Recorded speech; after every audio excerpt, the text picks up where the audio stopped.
Hello दोस्तों, कैसे आप सब।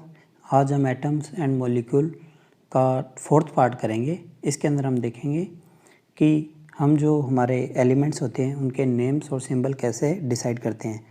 स्टार्टिंग में हुआ क्या, डाल्टन हैं, इन्होंने सबसे पहले सिंबल्स यूज़ करना स्टार्ट किया था।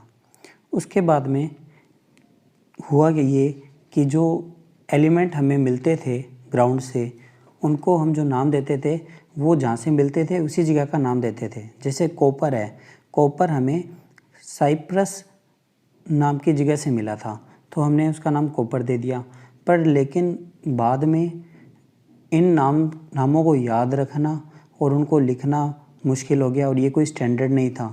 तो इसके लिए इन सबको इजी करने के लिए इनके सिंबल और इनके नेम, इनके यूनिट, इन सबको स्टैंडर्डाइज करने के लिए एक संस्था आई जिसका नाम था IUPAC, जिसकी फुल फॉर्म है international union of pure and applied chemistry.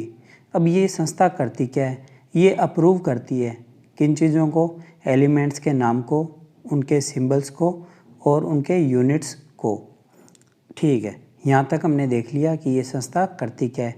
अब इस संस्था ने क्या है, हमें कुछ नियम दे रखे हैं, कुछ रूल्स हैं जिनसे हम इनके सिंबल्स के नाम लिखते हैं। आप सबने हाइड्रोजन एग्जाम्पल देखा होगा। हाइड्रोजन में क्या होता है, हाइड्रोजन का सिंबल आप सबको पता होगा। हाइड्रोजन का सिंबल होता है कैपिटल H। उसी प्रकार एल्यूमिनियम का आपको पता होगा, एल्यूमिनियम का था Al। तो सबसे पहले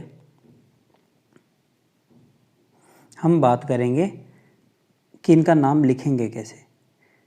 हम कोई भी एलिमेंट लेंगे, जैसे हाइड्रोजन हो गया, एल्यूमिनियम हो गया, कोबाल्ट हो गया, इनके जो फर्स्ट लेटर या फिर फर्स्ट 2 लेटर्स को हम लेंगे और जो इसका फर्स्ट लेटर होगा वो होगा कैपिटल में, सेकंड होगा वो होगा स्मॉल। हाइड्रोजन के अंदर सिर्फ हम पहला लेटर लेते हैं तो हम उसे लिखेंगे कैपिटल में। एल्यूमिनियम में हमने क्या किया, पहला कैपिटल में दूसरा स्मॉल में, एज़ पर रूल। अगर एक और एल दोनों कैपिटल होंगे तो गलत हो जाएगा। कोबाल्ट के अंदर C कैपिटल O स्मॉल, ये सही फॉर्म होती है। इस प्रकार हमने क्या किया, इनके नाम लिखे। अब आयरन में आप सबको पता होगा Fe होता है, लेकिन IR होना चाहिए हिसाब से तो, लेकिन ऐसा क्यों है, तो इसका आंसर अभी हम देते हैं। तो होता क्या है, जो ये एलिमेंट्स थे इनके कुछ लैटिन, जर्मन और ग्रीक नाम भी होते हैं। तो जो आयरन है इसका जो लैटिन नेम है वो है फेरम। अब फेरम की स्पेलिंग क्या हो गई, FERRUM। अब देखो फेरम के फर्स्ट 2 लेटर हो गए F और E, तो इसलिए इसका आ गया Fe, आयरन का। अब सोडियम, सोडियम का लैटिन नेम होता है नेट्रियम, NATRIUM। तो इसकी स्टार्टिंग के 2 लेटर कौन से हो गए, N और A। और इसी प्रकार पोटेशियम का मैं आपको बता देता हूँ, उसका होता है कैलियम। तो इसलिए हम पोटेशियम के लिए सिर्फ एक अल्फ़ाबेट यूज़ करते हैं K। तो हमने ये देखा कि इनके नाम कैसे डिसाइड किए जाते हैं और IUPAC इनके नाम डिसाइड करती है, अप्रूव करती है। और इसकी फॉर्म क्या थी, international union of pure and applied chemistry. अब बात करते हैं इनके वज़न की। अब एक आप बात बताओ, अगर हम बात करें कोई एक एटम का वज़न हमें काउंट करना है तो आप सब कहेंगे कि ये तो इम्पॉसिबल है। आपने पहला लेक्चर देखा होगा, पहली वीडियो, जिसके अंदर हमने कहा था कि एक जो एटम होता है वो स्मॉलेस्ट यूनिट है, बहुत ही छोटा होता है और इसे मेजर करना लगभग नामुमकिन है।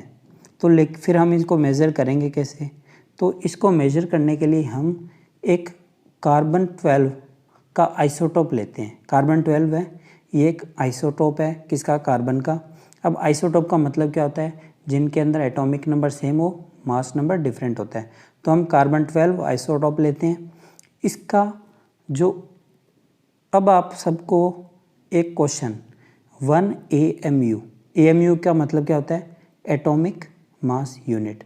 अब जो 1 AMU है वो कार्बन 12 आइसोटोप के 1/12 ऑफ ए एटम के वेट के बराबर होता है। ठीक है, तो एक बार लिख लीजिए, 1 atomic mass is a mass unit equal to exactly 1/12 the mass of 1 atom of carbon 12 isotope. ये हमें याद रखना है।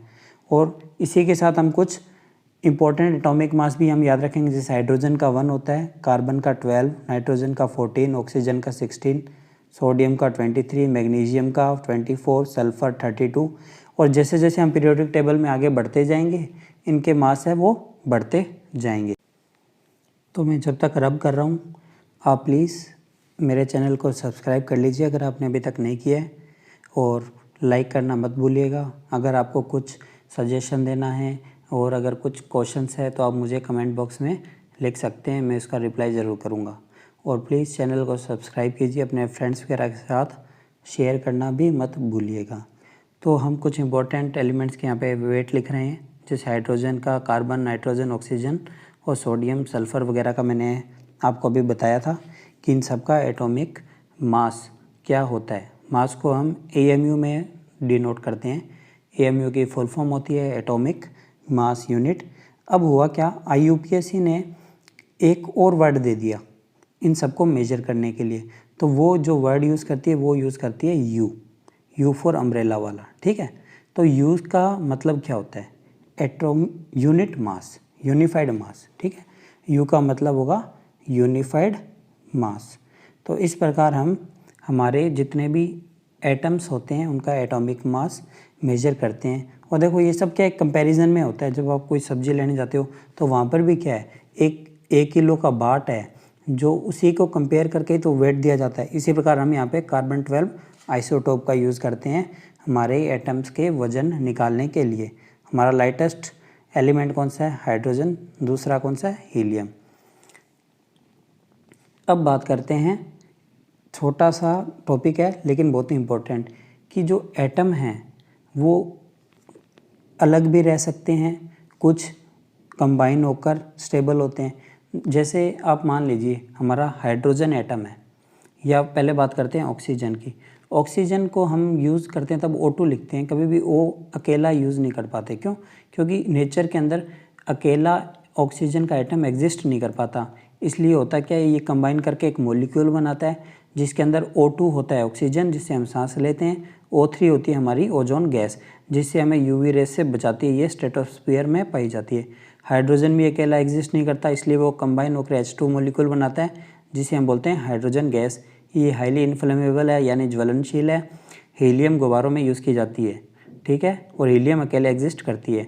अब देखो कोई एटम एक मिलके या दो मिलके तीन, एक तो चलो सिंगल एटम ही हुआ, दो या तीन ज़्यादा मिलके एक मॉलिक्यूल बनाते हैं, तो हम इनको बोल रहे हैं क्या, उनकी एटोमिसिटी होती है, एटोमिसिटी होती है।